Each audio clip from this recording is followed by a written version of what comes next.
तत्सुखं राजसंस्मृतं यदग्रे चानुबन्धे च सुखं मोहनमात्मनः निद्रालस्य प्रमादोक्तं न तदस्ति पृथिव्यां वा दिवि देवेषु वा पुनः सत्त्वं प्रकृतिर्मुक्तं यदेवी स्यात् त्रिविर्गुणैः ब्राह्मणक्षत्रिविषां शूद्राणां च कर्माणि प्रविभक्तानि स्वभावप्रभवैर्गुणैः अमोदमस्तपः शौचं शान्तिराजवमेव च ज्ञानं विज्ञानमास्तिक्यं ब्रह्मकर्मस्वभावजं शौर्यं तेजोनिर्दाक्षं युद्धे चाप्यपलायनं दानमीश्वरभावश्च क्षात्रं कर्मस्वभावजं कृषिवाणिज्यं वैश्यकर्मस्वभावजं परिचर्यात्मकं कर्म शूद्रस्यापि स्वभावजं स्वे स्वे कर्मण्यभिरता सिद्धिं लभते स्वकर्मनिरता सिद्धिं यथा विन्दति दक्षिणो यदा प्रवृत्तिर्भूतानां येन सर्वमिदं ततं स्वकर्मणा तमभ्यर्च सिद्धिं विन्दति मानवः श्रेयान् स्वधर्मो विगुणः परधर्माच्चनुष्ठितात् स्वभावनिरतं कर्म कुर्वन्नाप्नोति किल्बिषम् सहजं कर्म कौन्तेय सदोषमपि न त्यजेत् सर्वारम्भाय दोषेण धूमेनाग्निरिवावृता असक्तबुद्धिः सर्वत्र जितात्मा विगतस्पृहा नैष कर्म सिद्धिं परमां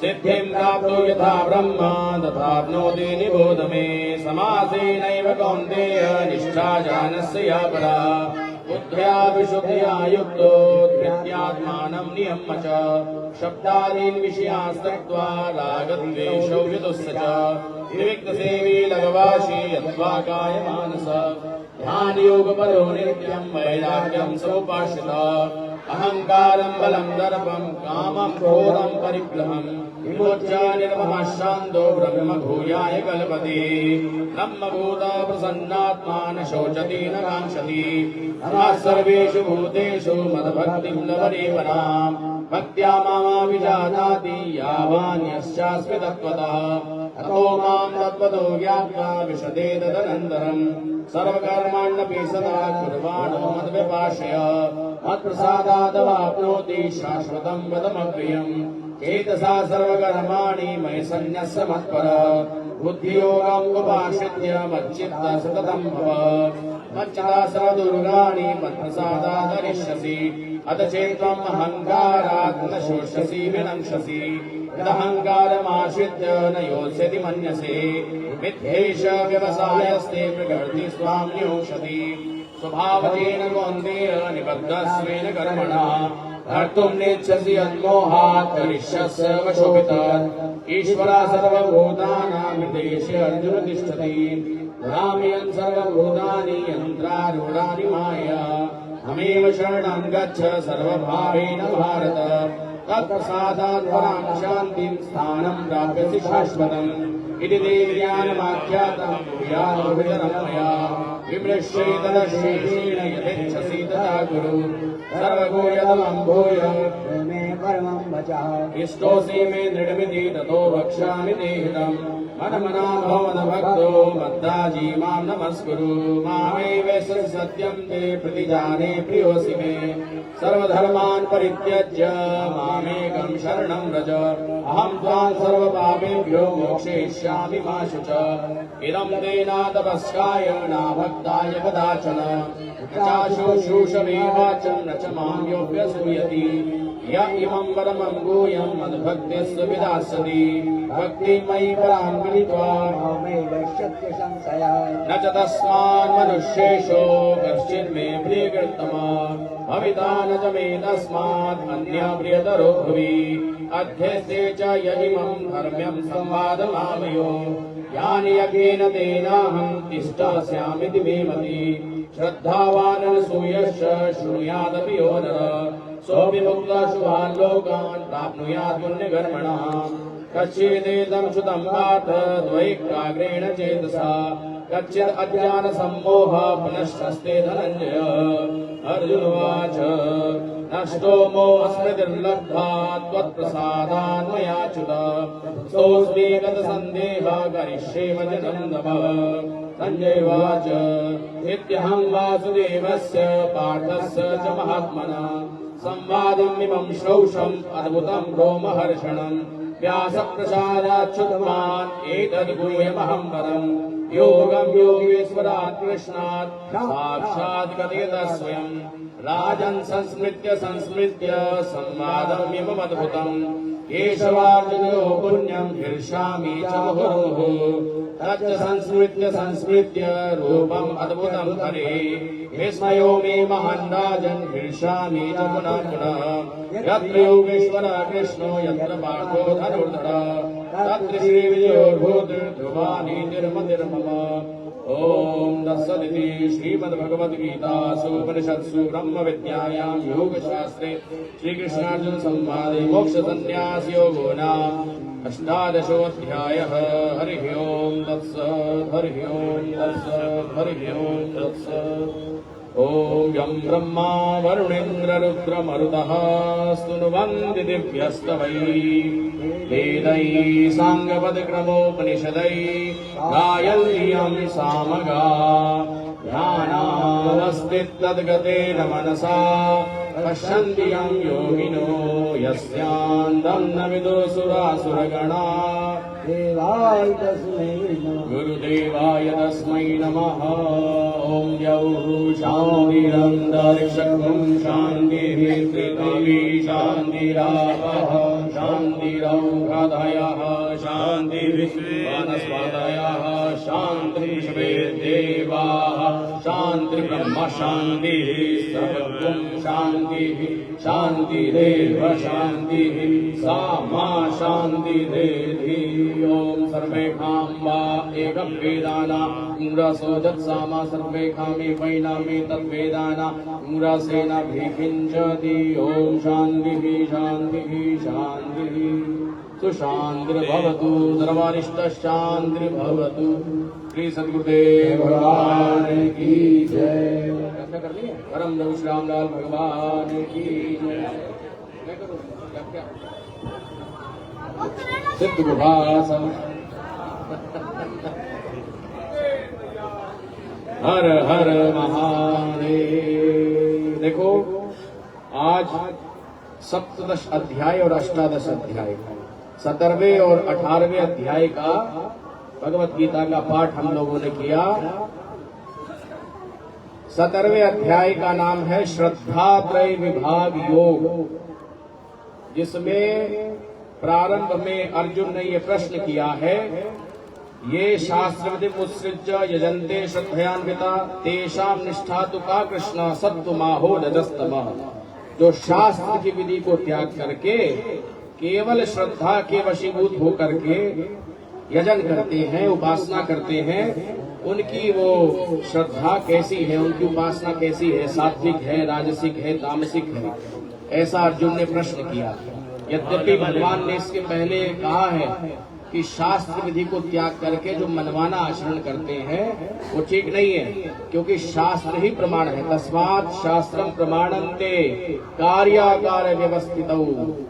कर्तव्य और अकर्तव्य में क्या करें और क्या न करें, इसका बोध शास्त्र से होता है। गुरुमुखता नाम ही शास्त्र है। गुरुदेव जो उपदेश करते हैं वही शास्त्र है। ऋषि मुनियों ने जो अपने उपनिषद आदियों में जो उपदेश किया है, ऋषि मुनि सब वितंबरा प्रज्ञा को प्राप्त योगी लोग थे, उनका उपदेश ही शास्त्र के रूप में निबद्ध हुआ। भगवान ने अपने मुखारविंद से कहा, सदगुरु रूप में कहा, ये जो भगवत गीता है ये सखा सखा का संवाद नहीं है, ये गुरु और शिष्य का संवाद है। अर्जुन ने जब कहा शिष्यस्ते हम शादिमाम त्वाम प्रपन्नम, मैं आपका शिष्य हूँ, दूसरे अध्याय में कहा ना, और माम शादी, मुझको उपदेश करिए, मुझको शिक्षित करिए। शादी माने शिक्षा दीजिए। त्वाम प्रपन्नम, मैं आपके प्रपन्न हूँ, आपके समर्पित हूँ। तब भगवान ने उसको फिर अशोचानवत शोचस्त्वं से दूसरे अध्याय में उसको योग का उपदेश आरंभ किया है। तो भगवान सद्गुरु रूप में है। गुरुर्गरीयान पितासि लोकस्य चराचरस्य त्वमश्च पूज्यश्च गुरुर्गरीयान। अर्जुन ने कहा आप तो पिताओं के भी पिता हो, गुरुओं के भी गुरु। गुरु कहा, नहीं कहा कि आप मेरे सखा हो। सखा तो पहले मान रहा था। सखेति मत्वा प्रसवम यदुक्तम, हे कृष्ण हे यादव हे सखेति। और उसने क्षमा मांगी। फिर अजानता महिमानं तवेदम मया प्रमादात् प्रणयेन वापि। भोजन के समय, शैया के समय, आसन के समय मैंने आपको कुछ भी सखा के भाव से जो आचरण किया हो तत्क्षाम ये मैं उसकी क्षमा मांगता हूँ। तो इस गुरु शिष्य के संवाद को ही शास्त्र कहते हैं। तो इस योग शास्त्र के अंदर 17वें अध्याय में अर्जुन ने प्रश्न किया, तो उसका उत्तर में भगवान ने कहा त्रिविधा भवती श्रद्धा। श्रद्धा 3 प्रकार की होती है। ऐसी सात्विक श्रद्धा, राजसिक श्रद्धा और तामसिक श्रद्धा। सत्वानुरूपा सर्वस्व श्रद्धा भवति भारत। श्रद्धा मयो अयम पुरुषो यो यच्छ्रद्ध स एव स। परमात्मा का जो स्वरूप है वो भी श्रद्धामय है। जो जैसी उनकी भक्ति करता है वैसा वो स्वरूप धारण कर लेते हैं। हम लोग हमारे महाप्रभु जी का ध्यान करें या गुरुदेव का ध्यान करें या मूलाधार का ध्यान करें तो उसमें क्या होगा, धारणा जिस प्रकार की बनाएंगे उसी प्रकार का ध्यान लगेगा। तो जैसी जिसकी श्रद्धा होती है वैसे उसका फल होता है। यादृशी श्रद्धा यस्य सिद्धिर्भवति तादृशी। यजन्ते सात्विका देवा निक्षरक्षासि राजसा प्रेतान भूतगणाश्चान यजन्ते तामसा जना।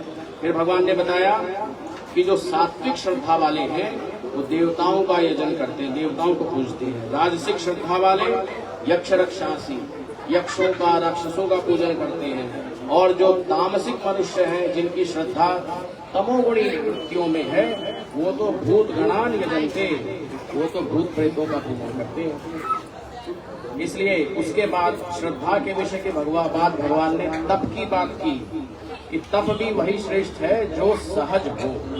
अशास्त्र विहितम घोरम तप्यन्ते ये तपोजना तम अहंकार से युक्ता कामराग बलान्विता। जो मनुष्य शास्त्र की विधि को त्याग करके मनमाना घोर तप करते हैं, ऐसा करने से उनका दम्भ और अहंकार ही पुष्ट होता है।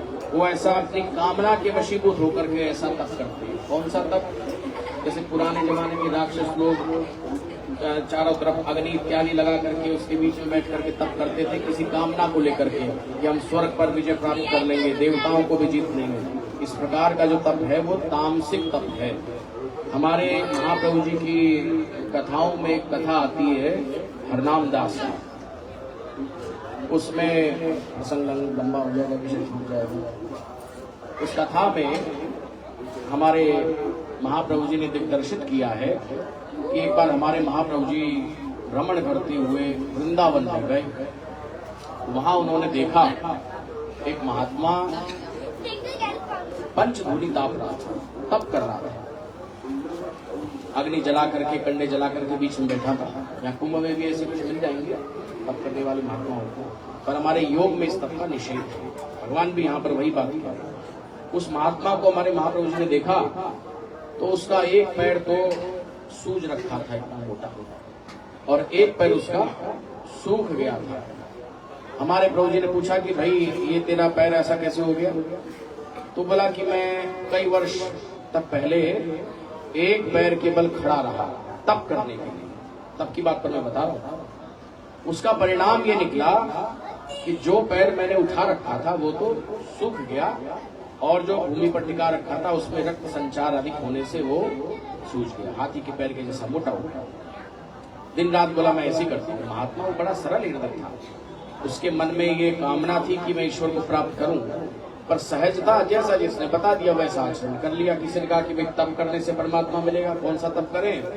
तो अग्नि के बीच में बैठो और जाड़े के दिनों में जलशैया करो, वैसा तप वो करने लगा। उसके कुछ वर्षों के बाद देखो प्रभु की दृष्टि उस पर पड़ गई। उसके कुछ वर्षों के बाद जब हमारे प्रभु जी नेपाल हिमालय से लौट करके आए तो पटना में हमारे महाप्रभु जी उस समय थे। श्याम नारायण वकील एक हमारे प्रभु जी के भक्त थे। तो श्याम नारायण वकील हमारे प्रभु जी को भ्रमण के लिए शाम के समय ले गए अपने साथ अपनी गाड़ी में। हमारे महाप्रभु जी ने देखा कि वही महात्मा वृंदावन वाला जो ये तप कर रहा था उसको पुलिस वाले पकड़ के ले जा रहे हैं, और उस महात्मा की स्थिति बड़ी दयनीय थी। जगह जगह से उसके घाव रखे थे, कपड़े सब फटे हुए थे। हमारे महाप्रभु जी ने देखा कि भाई ये महात्मा तो हमारा परिचित है, ये वही है जो हमें वृंदावन में वर्षों पहले मिला था। हमारे प्रभु जी ने वकील साहब से कहा कि भाई इस महात्मा को छुड़ा लाओ। वकील साहब गए और उसका जो बॉन्ड वगैरह साइन करके अपनी जमानत पर उसको महात्मा को ले आए। हमारे महाप्रभु जी ने उस महात्मा से पूछा कि भाई तुम्हारी हालत कैसे हुई? उसने कुछ नहीं बोला। 2 वर्ष से महात्मा मौन था। 3 दिन तक हमारे प्रभु जी उसको योग का उपदेश करते रहे। 3 दिन तक जब बराबर योग उपदेश किया तो महात्मा बोला कि महाराज, योग यदि ऐसी वस्तु है जिसका आपने मुझे उपदेश किया है तो क्या आप उस पर कृपा करेंगे? जी बोले क्यों नहीं करेंगे, अवश्य करेंगे। हमारे महाप्रभु जी ने उस पर शक्तिपात किया, उसको योग दीक्षा दी और श्री प्रभु जी के शक्तिपात के फलस्वरूप वो सहज ही समाधि को प्राप्त हो गया और उसकी स्थिति ऐसी बन गई कि वो 12-12, 14-14 घंटे समाधि बैठा रहा। तो जब ऐसी उसकी स्थिति हो गई, उसके बाद एक दिन हमारे महाप्रभु जी ने पूछा कि अच्छा ये बताओ कि उस दिन तुमको ऐसा हालत क्यों थी, क्यों तुमको पुलिस वाले पकड़ के ले जा रहे थे, क्या तुमसे ऐसा अपराध बन गया था, अपना परिचय हमको दो। तो उस महात्मा ने अपना जीवन वृत्त सुनाया। उसने कहा कि महाराज, मेरा जन्म क्षत्रिय परिवार का है, हम 2 भाई थे और दोनों भाइयों में बड़ा प्रेम था। जो मेरा छोटा भाई था उसका देहांत हो गया, उससे मुझको वैराग्य सा हो गया, मैंने घर बार छोड़ दिया और मैं साधु बन गया, रामानंदी संप्रदाय में दीक्षित हो गया। जो हमारे गांव में एक महात्मा रामानंदी थे, वो राम कथा कहते थे, राम गायत्री मंत्र का उन्होंने मुझे उपदेश कर दिया, मैं उनका शिष्य बन के रहने लगा। 12 वर्ष में उनका शिष्य बन करके रहा। प्रातः भिक्षा करके लाता था, भिक्षा के बाद गुरु का भोजन बनाता था, अपना भोजन बनाता था और जो आ जाए उसको भी भोजन करा दे, रखना कुछ भी नहीं। ऐसा निष्प्रिय अपरिग्रह की वृत्ति से उसने अपना जीवन 12 वर्ष लगाया। उसके बाद उसके गुरु का देहांत हो गया और उसने अपने गुरु की अंत्येष्टि करके वो स्थान त्याग दिया। फिर वो काशी में आ गया। काशी में आओ, ये श्री प्रभु जी को बता रहा है। काशी में आकर के उसने फलाहार करना प्रारंभ कर दिया। कई वर्षों तक फलाहार किया, परंतु परमात्मा का दर्शन तो फिर भी नहीं हुआ। उसके बाद किसी ने कहा कि भाई तुम तप करो। तो कैसा तप करो? तुम एक पैर के बल खड़े होकर के तप करो, उससे तुम्हें परमात्मा का दर्शन होगा। कई वर्षों तक वो विंध्याचल में जाकर के, मिर्जापुर में काली खो में कई वर्ष तक वहां तप करता रहा, फिर भी उसको कोई आध्यात्मिक अनुभव नहीं हुआ। फिर उसको किसी ने बताया कि तुम मौन धारण करो, इससे तुम्हें परमात्मा की प्राप्ति होगी, व्यर्थ बोलने से शक्ति नष्ट हुआ करती है। तो उसने मौन भी धारण कर लिया और उसके बाद वो तीर्थाटन करने के लिए जा रहा था। तो गया को जा रहा था तो पटना से निकला था, वहां पर एक मंदिर था जो खंडर हो रखा था। खंडर स्थान जान करके वो शून्य स्थान जान करके, एकांत स्थान जान करके वहां बैठ गया और वहां पर कोई बैठ करके लोगों को पत्थर फेंकता था रोज प्रतिदिन। तो उस दिन लोगों ने उसको वहां बैठे देख लिया। लोगों ने सोचा भाई यही पत्थर मारता है, और लोग उसको मारने लगे, पीटने लगे। और बेचारा मौन धारण किया था, बता भी नहीं पाए कि भाई मैं तो आज ही आया हूँ। लोगों ने उसको बहुत पिटाई की। उसके बाद उसके विरुद्ध मुकदमा बनाया, उसको हथकड़ी लगवा दी और जो हथकड़ी लगा करके उसको पुलिस वाले ले जा रहे थे, उसी समय हमारे महाप्रभु की उस पर दृष्टि पड़ी। उसको हमारे महाप्रभु जी ले आए और योग मार्ग में दीक्षित कर दिया। ऐसा जब उसने अपना सब बताया, उसके बाद हमारे महाप्रभु ने कहा कि अब तुम्हारी स्थिति कैसी है? तो कहता है कि अब तो मुझको 8 पहर आनंद है, अब तो मैं 24 घंटा ध्यान मग्न रहता हूँ, मुझको आनंद ही आनंद है। ऐसा उसने बोला। उसके बाद हमारे महाप्रभु जी ने उसको कहा कि अब तुम जो है बद्रीनाथ से आगे शतपथ की ओर चले जाओ। हमारे प्रभु जी की आज्ञा को मान करके वो महात्मा सिद्ध हो गया, वहां चला गया। कहने का मेरा अभिप्राय ये है कि सिद्ध कृपा से ही आत्मोत्थान हुआ करता है। वो महात्मा तपस्वी था और उसके मन में ये भावना भी थी कि मैं आत्म तत्व को जानूं, ईश्वर को जानूं, परंतु उसको जो जैसी साधना बता देता था वैसा कर लेता था। परंतु उसकी लगन सच्ची थी। जिसके अंदर ऐसी दृढ़ निष्ठा रहती है अपने साधन के प्रति, तो उसको सिद्ध संगति मिल जाया करती है। इसलिए हमारे महाप्रभु जी ने उसको कृपा करने के लिए, कृपा तो उस पर जब ही हो गई थी जब वृंदावन में प्रभु की दृष्टि उस पर पड़ गई थी। तो यहाँ पर भगवान ने यही बताया कि जो ऐसा जो घोर तप है, मनमाना तप है, वो शास्त्र विरुद्ध है, वो केवल अहंकार की पुष्टि करता है। उससे हमारे मन में ये आ जाता है तो बहुत भारी तपस्वी है। कर्षयंत शरीरस्थम भूत ग्रामम चेतस माम चैवांत शरीरस्थम तान विद्या सुनिश्चयान। ऐसे लोग जो कठिन तप करते हैं वो तो मेरे को भी कष्ट देते हैं। भगवान कहते हैं कि मैं सबके हृदय में विद्यमान हूँ, सबकी अंतरात्मा के रूप में मैं सबके अंदर बैठा हूँ, ऐसे लोग तो मुझको भी कष्ट देते हैं जो ऐसा घोर कठिन तप करते हैं। उसके बाद भगवान ने कहा कि आहार भी 3 प्रकार का होता है, यज्ञ भी 3 प्रकार का, सात्विक, राजसिक, तामसिक। इन 3 गुणों के आधार पर भगवान ने सारे यहाँ पर विषयों का विभाजन किया।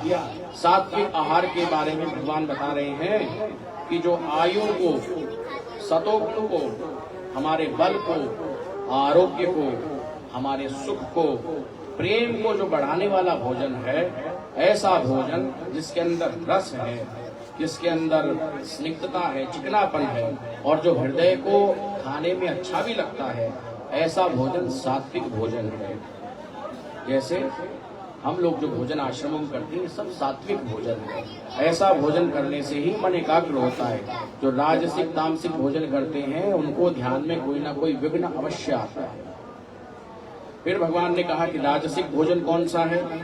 जो खट्टा है, कड़वा है, लवणाक्ष, बहुत ज्यादा नमकीन है, तीखा है, रूखा है, जिसको खा करके शरीर में दाह पैदा हो जाए, जलन हो जाए, ऐसा जो तेज मिर्च मसाले के पकौड़े इत्यादि, ये सारा जो भोजन है, ये राजसिक भोजन है। ये क्या करता है? शरीर में जाकर के दुख पैदा करता है, जलन हो जाएगी, जलन पैदा कर देगा। शोक, आमय, आमय का अर्थ होता है रोग पैदा कर देता है। जो भोजन इस प्रकार का है, वो रोग को करने वाला, जिसको तला हुआ जो भोजन है, वो सब राजसिक भोजन होता है। तीसरा भोजन तामस भोजन, यात यामम गतरसम ऊदी वर्योषितम च यत् उच्छिष्टमपि चामित्यम भोजनम तामस प्रियम।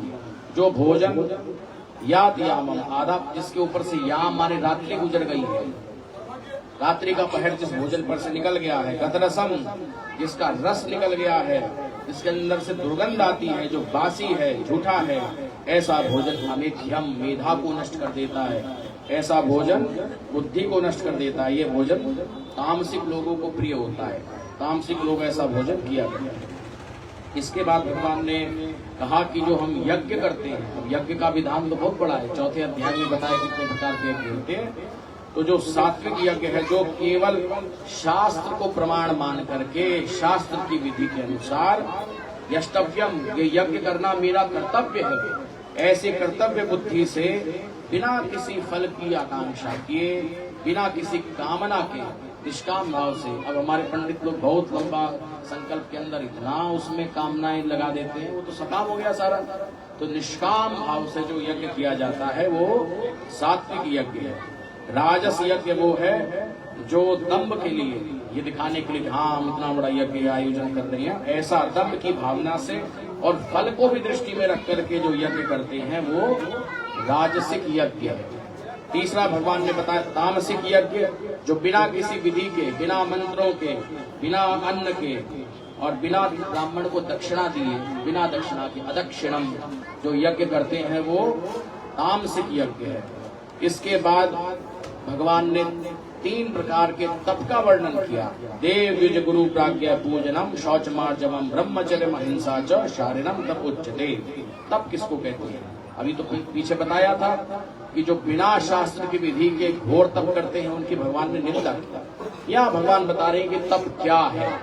तप का पहला लक्षण देवता, ब्राह्मण, गुरु और विद्वान, इनका पूजन करना और अपने शरीर को शुद्धि से रहना और सरलता से रहना, ब्रह्मचर्य का पालन करना और शरीर से अहिंसा का पालन करना, ये सब शरीर का तप है।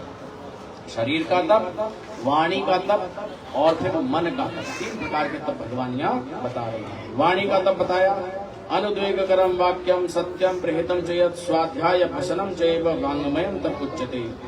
हम ऐसा वाक्य न बोले जो किसी के मन में उद्वेग पैदा करे, किसी के मन में एग्रेशन पैदा करे।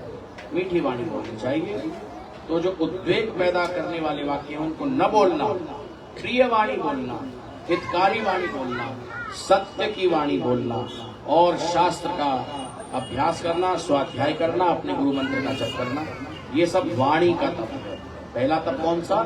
शरीर का। दूसरा तप वाणी का। तीसरा तप भगवान बता रहे मन का। मन प्रसाद सौम्यत्व मानमात्मा विनिग्रह भाव संशुद्धि तपो मान समुच्यते। मन में प्रसन्न रहना, मन की प्रसन्नता, सौम्य भाव, शांत भाव और मौन रह करके अपने गुरु मंत्र का बराबर जप करते रहना, आत्मविनिग्रह, अपने मन का निग्रह करना, मन पर नियंत्रण रखना, भाव संशुद्धि, अपने मानस भावों को शुद्ध रखना, ये सारा मानस तप है। तो शरीर का तप, वाणी का तप और मन का तप, मानस तप, 3 प्रकार से भगवान ने इस प्रकार से यहाँ पर तप की व्याख्या की। फिर उसके बाद किसी तप के 3 गुणों के आधार पर भी 3 प्रकार हैं, सात्विक तप, राजसिक तप और तामस तप। सात्विक तप वो है योगी बड़ी भारी श्रद्धा के साथ जिस तप को बिना किसी फल की आकांक्षा के जो करता है, अफलाकांक्षी विर्युक्त ही सात्विकम परिचक्षते, वो तप सात्विक तप कहलाता है। राजस तप वो है सत्कार मान पूजार्थम, जो सत्कार के लिए, मान के लिए, पूजा के लिए दंभ के द्वारा जो तप किया जाता है वो राजस तप है।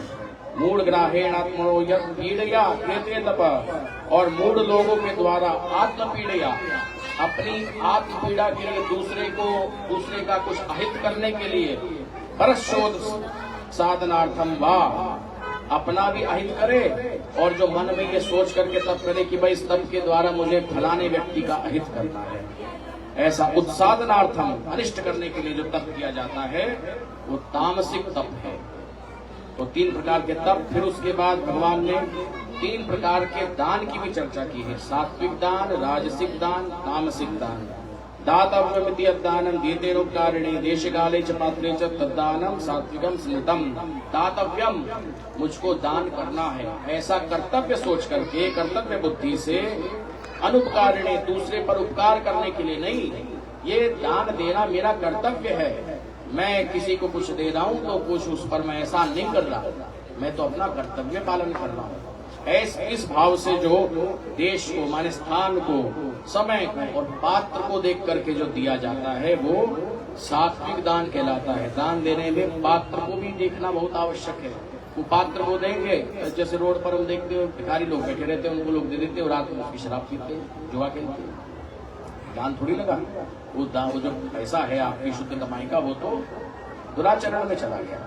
इसलिए भगवान कहते हैं कि देश को देख करके, काल को देख करके और पात्र को देख करके कर्तव्य बुद्धि से जो कुछ दिया जाता है, त्यागा जाता है, छोड़ा जाता है, वो सात्विक दान है। और दूसरे पर उपकार करने के लिए और फल की कामना से ये सोच करके कि हाँ मैं इसको ले रहा हूँ, इसके बदले मुझको ऐसा कुछ प्राप्त होगा, ऐसा और बड़े क्लेश के साथ, दुख के साथ जो दान दिया जाता है, जो त्याग किया जाता है, जो छोड़ा जाता है अपने हाथ से, वो राजस दान है। फिर भगवान कह रहे तामस दान, बिना कोई समय देखे, बिना कोई पात्र की चिंता किए, अवज्ञा के लिए, ये ले पकड़, ऐसे करके जो किसी को दे दिया जाता है तिरस्कार की भावना से, वो तामस दान है।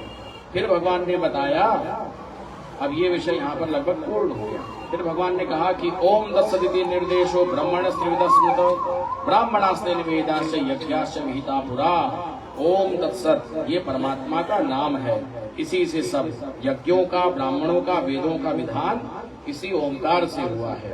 तो इस प्रकार से भगवान ने यहाँ पर सत्व, रजस और तमस, 3 जो प्रकृति के गुण हैं, उन 3 गुणों के आधार पर तप का, यज्ञ का, दान का, श्रद्धा का, इनका वर्गीकरण किया है, जिसमें प्रारंभ भगवान ने श्रद्धा से किया। इसलिए इस 17वें अध्याय का नाम श्रद्धात्रय विभाग योग है। 18वें अध्याय के प्रारंभ में अर्जुन ने प्रश्न किया, संन्यासस्य महाबाहो तत्त्वमिच्छामि वेदितुम त्यागस्य च हृषिकेश पृथक् केशिनिषूदन। संन्यास किसको कहते हैं, त्याग किसको कहते हैं, ये आप उसको अलग अलग करके समझाइए। भगवान ने उसका उत्तर दिया कि भाई 4 प्रकार के मत यहाँ पर भगवान ने अपने मुखारविंद से बताए। पहला भगवान ने कहा, काम्यानाम कर्मणाम न्यासम संन्यासम कवयो विदु, कि कामनाओं का, हमारे मन के अंदर जो कामनाएं हैं, जो कर्म ऐसे हैं, कामनाओं वाले जो कर्म है, काम्य कर्म है, उन कर्मों को छोड़ देना, माने जो सकाम कर्म है उनका त्याग, उनका न्यास, संन्यास कवयो विदु। ऐसा विद्वान लोग समझते हैं कि संन्यास क्या है, अपने काम्य कर्मों को छोड़ना। काम्य कर्म माने जिन कर्मों के साथ हमारी कामना लगी हुई है, उन कामना वाले कर्मों को छोड़ देना संन्यास कहलाता है। ये पहली परिभाषा, भगवान नहीं बोल रहे हैं इसको, भगवान दूसरों का मत बता रहे। कवयो विदुः, ऐसा विद्वानों का मानना, पहला मत। फिर कहा सर्वकर्म फल त्यागम प्राहुस त्यागम विचक्षणा, माने सारे कर्म के फल का त्याग करना त्याग कहलाता है, ऐसा विचक्षणा, विचक्षु लोग, ज्ञानी लोग के। दो परिभाषा होगी। तीसरा कहा त्याजम दोषवदित्य के कर्म प्राहुर मनीषण, सारे कर्म दोष भय हैं, सारे कर्मों में कोई ना कोई दोष रहता ही रहता है, इसलिए सारे कर्मों को छोड़ देना, ये तीसरा मत हुआ। पहले में कहा काम्य कर्मों का त्याग, दूसरे में कहा सारे कर्मों के फल का त्याग, और तीसरे मत भगवान ने बताया कि पूरे कर्मों का ही त्याग। वेदांती लोग जैसा मानते हैं कि पूरा कर्मों का त्याग करके संन्यास ले ले, वैसा सारे कर्म दोष भय हैं, सारे कर्मों में कोई ना कोई दोष है, इसलिए पूरी तरह से कर्मों का त्याग। चौथा मत भगवान ने बताया यज्ञ दान तप कर्म न त्याज्यम इति चापरे। चौथे लोगों का मत ये है कि यज्ञ दान और तप, ये तीन कर्म मनुष्य को पवित्र करते हैं, इसलिए इनका त्याग नहीं करना चाहिए। इन तीनों को छोड़ करके बाकी जो कर्म है उनका त्याग कर देना चाहिए। इस प्रकार से भगवान ने उस समय के प्रचलित सिद्धांत के अनुसार चार प्रकार की धारणाओं को पुष्ट किया, बताया। पहला काम्य कर्मों का त्याग, दूसरा सर्वकर्म फल त्याग, तीसरा पूरे कर्मों का त्याग, और चौथा यज्ञ दान और तप, इन तीन का त्याग नहीं। इसके बाद भगवान अपना मत बता रहे, निश्चयम शृणु मे तत्र त्यागे भरत सत्तम त्यागो हे पुरुषो व्याघ्रत त्रिविधा संकीर्तित। हे भरत सत्तम, हे भरतवंशी, भरतवंशियों में श्रेष्ठ अर्जुन, अब तो इस संन्यास और त्याग के विषय में निश्चयम शृणु मे तत्र, मेरा मत सुन, मेरा क्या मानना है। भगवान सदगुरु रूप में अपने मुखारविंद से कह रहे हैं यज्ञ दान तप कर्म न त्याज्यम कार्यमेव तप। यज्ञ दान और तप, ये तीन कर्म तो ऐसे हैं जो किसी को भी नहीं त्यागने चाहिए, तो करने ही चाहिए, तो कर्तव्य है। फिर क्या भगवान ने कहा, इन तीनों को करते हुए एतान्नपि तु कर्माणि संगम त्यक्त्वा फलानि च, यज्ञ दान और तप, इन तीन कर्मों को करते हुए जो बात, इन तीनों को संपादन करते हुए जो और भी जितने कर्म हैं उन सबको करता है, केवल उस कर्म के संग दोष को और उस कर्म के फल की कामना को त्याग देता है, ऐसा मेरा निश्चित मत है, वही सच्चा संन्यास है। भगवान यहाँ पर ये नहीं कह रहे कि सारे कर्मों को त्याग दो, और भगवान ये भी नहीं कह रहे कि काम्य कर्मों को केवल त्याग कर दो। भगवान ये कह रहे हैं कि सब कर्मों को करो, किंतु उन कर्मों के पीछे जो उस कर्म की आसक्ति है और उस कर्म के पीछे उस कर्म के फल की जो कामना है, इस कर्म का रिजल्ट क्या होगा, इसका परिणाम क्या होगा, ये जो भावना है उसको त्याग करो। देखो हम लोग बता तो रहे हैं, पर ये पालन करने में बड़ा कठिन विषय है। एक पूर्ण योगी ही पूरी तरह से कर्म फल त्यागी हो सकता है। जब तक वो आपका काम नहीं हो जाएगा, जब तक वो समाधिवान नहीं बन जाएगा, जब तक उसके मन में ये अपने गुरुदेव की कृपा से समाधि को प्राप्त करके ये भाव नहीं आ जाएगा, प्राप्तम प्रापणीयम क्षीणा शेतव्या क्लेशा, मैंने जो पाना था वो पा लिया, क्लेशों को क्षीण कर दिया, ऐसा जब उस स्थिति को जब तक नहीं पहुंच पाता तब तक कामना मन में बनी ही रहती है। किंतु फिर भी साधक को ये चाहिए कि जैसे जैसे वो ध्यान योग की ओर अग्रसर हो, उसकी कामना कम होती चली जाएगी। वो कर्म करते हुए केवल कर्तव्य बुद्धि से कर्म करे। वो ये मयि सर्वाणि कर्माणि सन्न्यस्य मत्परा अनन्येनैव योगेन माम ध्यायन्त उपासते, सारे कर्मों को ये सोच करके कि मैं जो कर रहा हूँ ये सब कर्म तो गुरुदेव के निमित्त है, ऐसा उन सारे कर्मों को गुरुदेव को समर्पित करके बिना फल की कामना से जो कर्म करता है वो कर्म बंधन का हेतु नहीं बनता। जिस कर्म के साथ संग दोष लगा रहता है, कर्म संग लगा रहता है, फल की कामना लगी रहती है, वो कर्म बंधन का कारण बन जाता है। तो यहाँ पर भगवान ने फिर इसके बाद तामस त्याग बताया कि जो त्याग मोह से किया जाता है ऐसा त्याग तामस त्याग होता है। राजस त्याग वो है जो दुख रूप समझ करके, ये सोच करके कि सारे कर्म तो दुख रूप, इसलिए सारे कर्मों को त्याग दें, सारे कर्मों को छोड़ करके संन्यास ले ले, ऐसा जो संन्यास है वो राजस संन्यास है।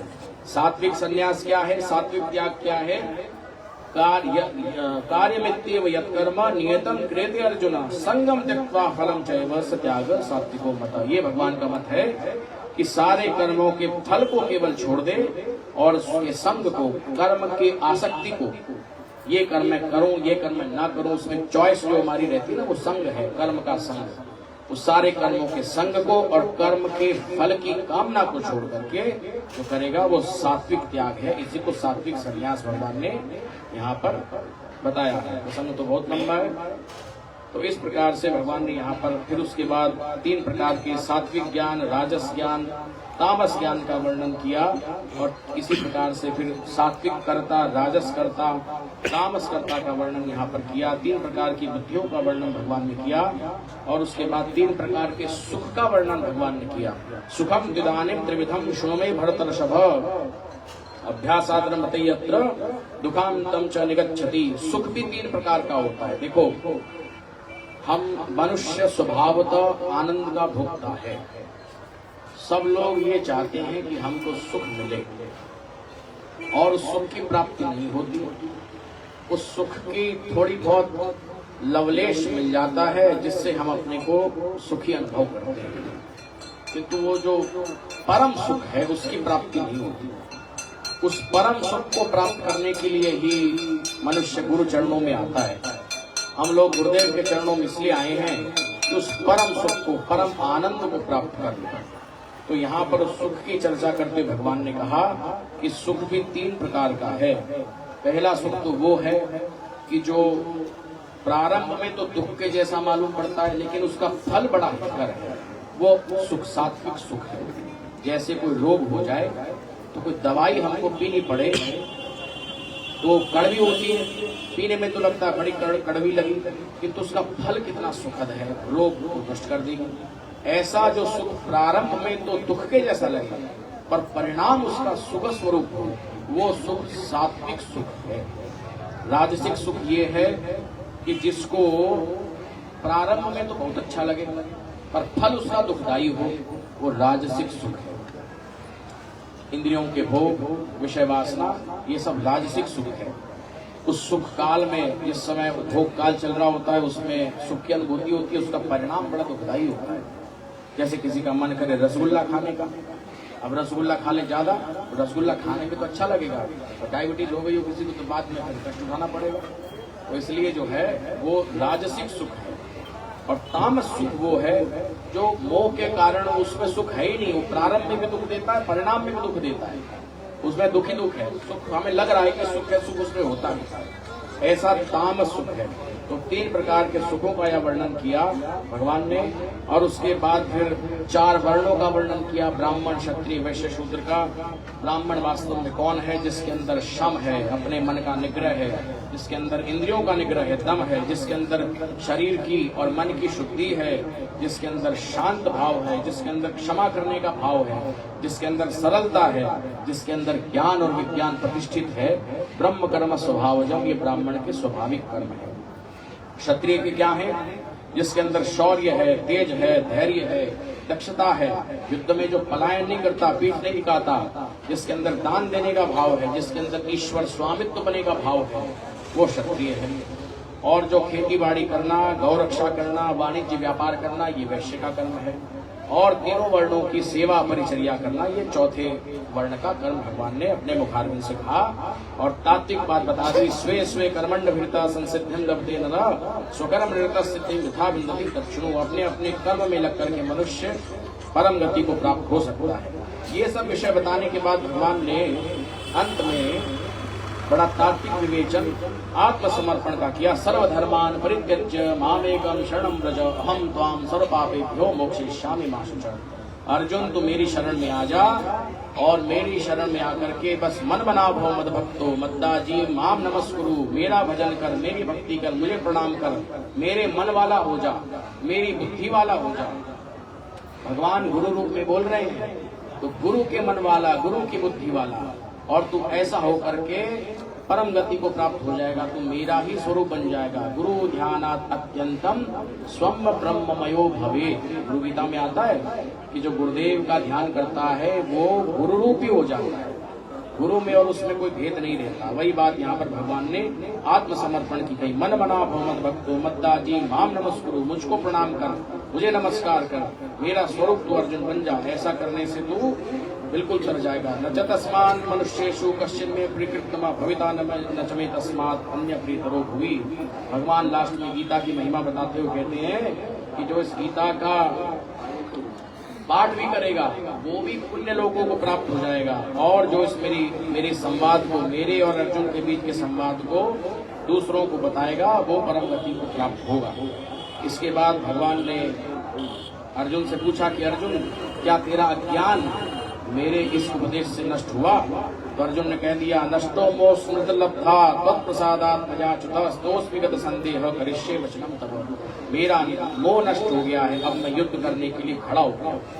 देखो, अर्जुन तो वास्तव में पलायनवादी हो रहा था। अर्जुन के मन में तो ये भाव था कि अब मैं ये छोड़ करके अब जो है ये सब सन्यासी हो जाऊं, साधु हो जाऊं। पर भगवान ने उसको कर्तव्य निष्ठा का बोध कराया, और भगवान ने ये कहा कि तुम मन से सन्यासी बनो, वेश से बनने की आवश्यकता नहीं है। तो मन से कर्मों के फल को त्याग दो और अपने कर्तव्य कर्म को करो। माम अनुस्मर युद्ध च, मेरा स्मरण करो और बराबर युद्ध को करते रहो। संजय ने फिर यहाँ पर कहा है, इत्यहम वासुदेवस्य पार्थस्य च महात्मना संवादम इमं श्रौषम अद्भुतम रोमहर्षणम। ये भगवान का संवाद सुन करके रोमहर्षण यानी रोमांचकारी संवाद को मैंने सुना है। संजय महर्षि वेद व्यास का शिष्य था। देखो, गुरु शिष्य पर कैसी कृपा करती। महर्षि वेद व्यास ने ये विचार किया कि भाई ये हमारा शिष्य युद्ध में जाएगा, ये संजय कौरव पक्ष से लड़ेगा तो मारा जाएगा। गुरु अपने बच्चों को बचा लेता, इसलिए उन्होंने कहा किससे? धृतराष्ट्र से, कि भाई तुमको युद्ध देखने की इच्छा है? कि हाँ महाराज, इच्छा तो है, पर मैं अंधा हूं, युद्ध कैसे देखूं? और इसका उपाय मैं कर देता हूं कि संजय को हम दिव्य दृष्टि दे देंगे और ये सारा लाइव टेलीकास्ट सुनाता रहेगा युद्ध का जो है, युद्ध देख करके यहीं पर सुनाता रहेगा। तो उसको युद्ध में जाने से बचा लिया संजय को, नहीं संजय को मारा जाता है। दिव्य दृष्टि उसको दी।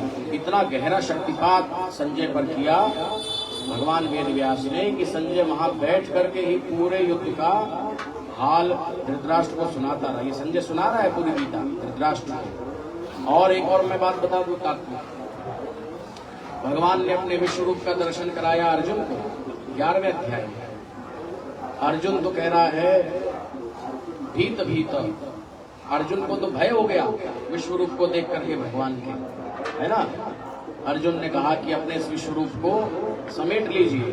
भय न च प्रवृत्तम मनो में, भय के कारण मेरा मन बड़ा व्यथित हो गया है। तदेव में दर्शय देव रूपम रसीद देवेश जगन निवास। अपने इस रूप को समेट लीजिए विश्व रूप को, और मुझको अपना वही जो आपका सौम्य स्वरूप है वो दिखाइए। पर संजय ने नहीं कहा कि मुझको भय हो गया। संजय ने भी तो भगवान के विराट रूप का दर्शन किया। संजय यहाँ पर क्या बोल रहा है? राजन संस्मृत्य संस्मृत्य संवादम इमं अद्भुतम केशवार्जुनो पुण्यम ईर्षापि च मुहुर्मुहुः। ईर्षा भी, मैं बड़ा हर्षित हो रहा हूँ भगवान के उस रूप को याद करके, विश्व रूप का दर्शन करके मेरे मन में हर्ष हो रहा है। तच्च संस्मृत्य संस्कृत्य रूपम अद्भुतम हरे विस्मयो में महान राजन ईर्षामि च पुनः पुनः। बार बार मेरे मन के अंदर हर्ष हो रहा है, बार बार मेरे मन के अंदर बड़ा रोमांच और हर्ष पैदा हो रहा है। और अर्जुन के मन में तो भय पैदा हो गया। तो ये अंतर कैसे आया? ये अंतर ऐसे आया कि गुरु का शक्तिपात कितना प्रबल है।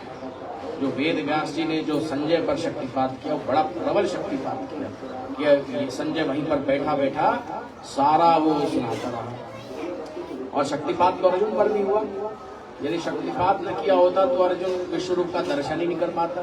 न तमाम शक्य से द्रष्टुम अनेनेव सचक्षुषा दिव्यम ददामि ते चक्षुः पश्यमे योगमेश्वरम। अर्जुन, मैं तुझको दिव्य चक्षु देता हूँ, दिव्य दृष्टि देता हूँ, तू मेरे इस योगेश्वरी को देख। ऐसा भगवान ने अर्जुन को कहा है। भगवान के कृपा के फलस्वरूप, शक्तिपात के फलस्वरूप ही अर्जुन भगवान के रूप को देखने में समर्थ हुआ।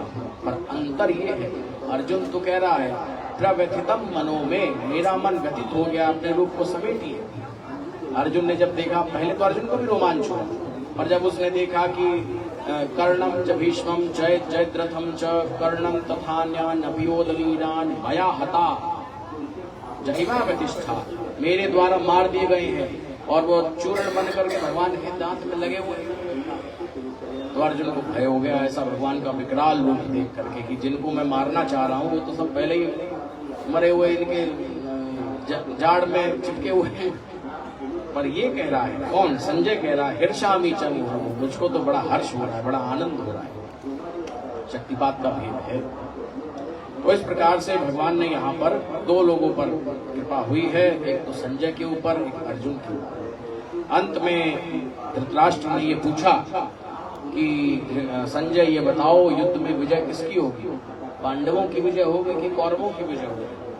अब संजय भैया उनका सेवक है, ये तो नहीं कह सकता कि पांडवों की विजय होगी। धृतराष्ट्र नाराज हो जाएंगे। उसने कहा महाराज मैं ये तो नहीं जानता कि विजय किसकी होगी, पर मैं ये जानता हूँ विजय किसकी हुआ करती है। किसकी विजय हुआ करती है? यत्र योगेश्वर कृष्णो यत्र पार्थो धनुर्धर तत्र श्री विजयोर भूतिर ध्रुवा नीतिर मतिर मति। जहाँ अखिलात्मा योगेश्वर भगवान कृष्ण है, जहाँ अर्जुन जैसा धनुर्धर है, वहां पर ही श्री विजय भूति और ध्रुव नीति रहती है। ऐसा मेरा मत है, ऐसा मेरा मानना है। निर्णय आप स्वयं कर ले विजय किसी। ये संजय ने कहा है धृतराष्ट्र। तो संक्षेप में मैंने इन दो अध्यायों का भावार्थ ये समझा दिया कि भगवान ने अर्जुन पर कृपा की और उस पलायनवादी अर्जुन को दोबारा अपने कर्तव्य बोध की ओर उद्यत किया और उसको लगा दिया। उस कृपा के लिए भगवान ने अर्जुन पर शक्तिपात किया। शक्तिपात से ही मनुष्य का उत्थान होता है। ये लेकिन प्रकार कोई कैसी भी साधना करता रहे, जब तक वो सद्गुरु कृपा को प्राप्त नहीं करता तब तक वो कल्याण भाजन नहीं बना करता। या सद्गुरु रूप में भगवान कृष्ण ने अर्जुन पर कृपा की, उसके फलस्वरूप अर्जुन उनके भाव को समझ पाया, उनके स्वरूप को देख पाया और इस प्रकार से अर्जुन उद्यत हो गया। हमको भी ये शिक्षा यहाँ पर मिलती है। इस 18वें अध्याय में एक विषय और भी भगवान ने अपने मुखारविंद से कहा, जो हमारे गुरुदेव प्राय कहा करते थे कि विविक्त सेवी लगवाशी यत्वा काय मानस ध्यान योग परो नित्यम वैराग्यम समुपाश्रित अहंकारम बलम दर्पम कामम क्रोधम परिग्रहम विमुच्य निर्मम शांतो ब्रह्म भूयाय कल्पते। ये योगियों की साधना का कोर्स है। क्या कोर्स है? योग को चाहिए कि वो एकांत सेवी हो, एकांतवास करने वाले हो, विविक्त सेवी लगवाशी, थोड़ा खाएं, हल्का भोजन करें। यत्वा काय मानस, अपने मन को, अपनी वाणी को अपने कंट्रोल में रखने वाले हो। ध्यान योग परो नित्यम, नित्य ध्यान में बैठे, नित्य गुरु मंत्र का जप करें। ध्यान योग परो नित्यम वैराग्यम सोपाश्रित, और वैराग्य के आश्रित होकर के ये सब आचरण करें। जिसके मन में वैराग्य नहीं है वो यदि ध्यान योग का भी अभ्यास करेगा तो उसकी बहिर्मुखी वृत्ति बनती चली जाएगी। फिर भगवान ने कहा वैराग्यम सोपाश्रित अहंकारम बलम दर्पम कामम क्रोधम परिग्रहम। अहंकार को, अपने बल को, दर्प को, काम को, क्रोध को, सबको छोड़ करके जो ध्यान योग परायण होता ब्रह्म भूयाय कल्पते, वो ब्रह्म को जान लेता है, वो परमात्मा को जान लेता है। इसलिए ये जो हमारा योग मार्ग है वही योग का उपदेश भगवान ने इस भगवत गीता में किया है। भगवत गीता योग शास्त्र है, संपूर्ण योग शास्त्र है और इसके उपदेश के अनुसार हमको अपने जीवन को ढालना चाहिए। श्री सद्गुरुदेव भगवान की जय। परम प्रभु श्री रामदास जी महाराज की जय। योगीराज श्री चंद्रमोहन जी महाराज की जय। सिद्ध गुफा सवाई धाम वृंदावन बिहारी लाल की जय। शंकर भगवान की जय। हर हर महादेव। नाश्ता होगा? नाश्ता